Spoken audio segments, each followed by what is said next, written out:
बड़ी भयावह घटना है और इसके अंदर पुलिस का इन्वॉल्वमेंट तो है ही है, क्योंकि एसएचओ और डीसीपी इनको पूरी जानकारी थी। जब मुलजिम से घटना के बाद इन्होंने बात भी करी, बताई है पुलिस वालों ने, और उसके बाद फोन रख के भाग गया मुलजिम इनके संपर्क में पुलिस के। इस घटना को दबाने का प्रयास करें। बहुत ये घटना जिस तरह शव के टुकड़े टुकड़े करके और जेसीबी मंगा के पहले खड्डा खोदा और उसके बाद इस ब्यूटिशियन के अनीता चौधरी की जो निर्मम हत्या की है, इसको लेके जाट समाज ही नहीं पूरे राजस्थान का सर्व समाज उत्तेजित है। और ये कमिश्नर की जो व्यवस्था फेल है, और मैं तो ये कह रहा हूँ कमिश्नरेट जयपुर और जोधपुर दोनों खत्म करने चाहिए। इनकी आवश्यकता नहीं कमिश्नरेट की। क्या हो गया बताओ मुझे।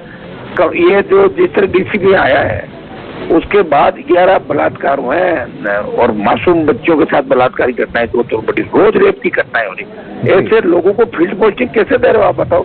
ये डीसीपी वही है जो टोंक में बजरी माफियाओं के साथ मिलके और शंकर मीणा की हत्या करवाई थी। उस आदमी को जोधपुर की जिम्मेदारी दे दी। ये बंगाल सरकार राम भरोसे कर दी। भजन मंडली है पूरी राजस्थान के अंदर, और ये भजन मंडली राजस्थान को किस दिशा पर लेकर जाए उसका तो मुझे नहीं पता, लेकिन इसके अंदर कमिश्नर से लेके नीचे तक मैं कह रहा हूँ सीबीआई जांच इस मामले की हो। इसमें अभी तक 2, 4, 5 लोगों को एपीओ सरकार को अपराध कर देना चाहिए और मुख्यमंत्री को व्यक्तिगत देना चाहिए। बाकी लोग बड़े बड़े भाषण देते हैं भारतीय जनता पार्टी के लोग। अब कहाँ चले गए, अब क्या हो गया बताओ मुझे। क्योंकि इस घटना के पीछे मर्डर करवाने के अंदर बड़े सफेद पोस्ट नेता, पुलिस के बड़े अधिकारी और बहुत पैसे वाले धनाढ्य सेठों का हाथ है। इस घटना को आनंद फान में दबाने की कोशिश की जा रही है और राष्ट्रीय लोकतांत्रिक पार्टी इसमें जी जान से इस घटना के जितने भी आरोपी है, चाहे कोई भी हो, कितना भी बड़ा हो, इस घटना के आरोपियों की गिरफ्तारी और जितने भी पुलिसकर्मी जिनके संज्ञान में मामला था कमिश्नर से लेकर नीचे तो जो जानकारी जिनको थी अगर उन्होंने छुपाया है तो ये डीसीपी को तो मैं जानता हूँ। डीसीपी जिस लेवल का व्यक्ति है, ये शंकर मीणा हत्याकांड के टाइम वहाँ बजरी माफियाओं से वसूली करता था ये, और एक कलेक्टर थी आपकी वहाँ पे वो जो लेडी चिन्मय और ये साथ फिर झुंझुनू चिन्मय इसको ले गई वहाँ पे साथ ही, और सीकर भी सब जगह। तो इतना मैं कह सकता हूँ ये डीसीपी मैच्योर नहीं है।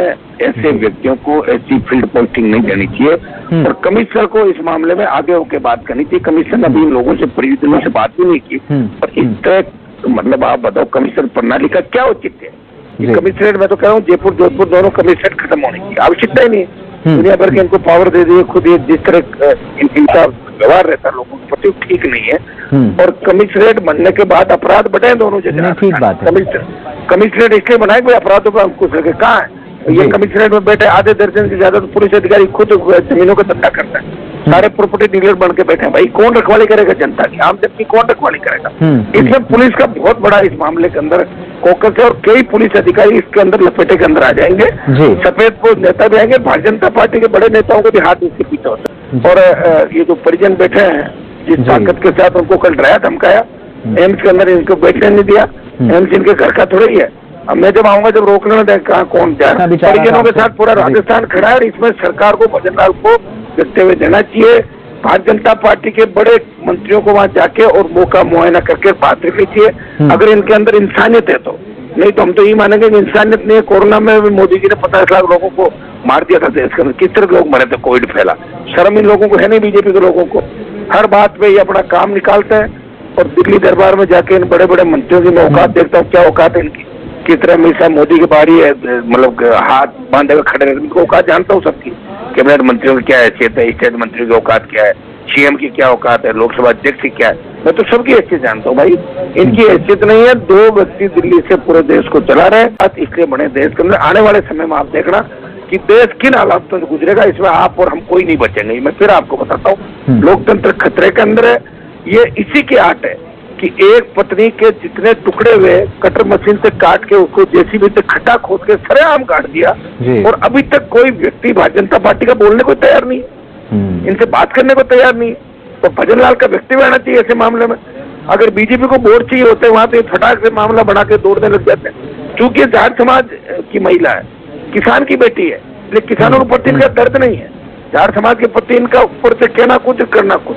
मेघवाल समाज, जाट समाज, ये जो समाज हमारे राजस्थान के अंदर है, इनको बीजेपी दूसरी दृष्टि से देखती है और ये हम बर्दाश्त नहीं करेंगे। इस मामले को लेकर बड़ा बिगुल बजेगा और सरकार को नाप देंगे। ये कह रहा हूँ इसमें डीसीपी कमिश्नर इतना बड़ा मामला है कि क्योंकि कमिश्नर आईजी अलग होता है, आईजी रेंज आईजी होता है और रेंज में बैठता है, किसी जिले में घटना होती है जिले का एसपी उसमें जिम्मेदार होता है। आईजी रेंज अलग होते हैं, जिले अलग होते हैं, लेकिन तो कमिश्नर खुद मौके पर बैठे हैं भाई। और अभी तक कमिश्नर ने क्या प्रोग्रेस की, क्या पीड़ित परिवार से बात करी कमिश्नर ने?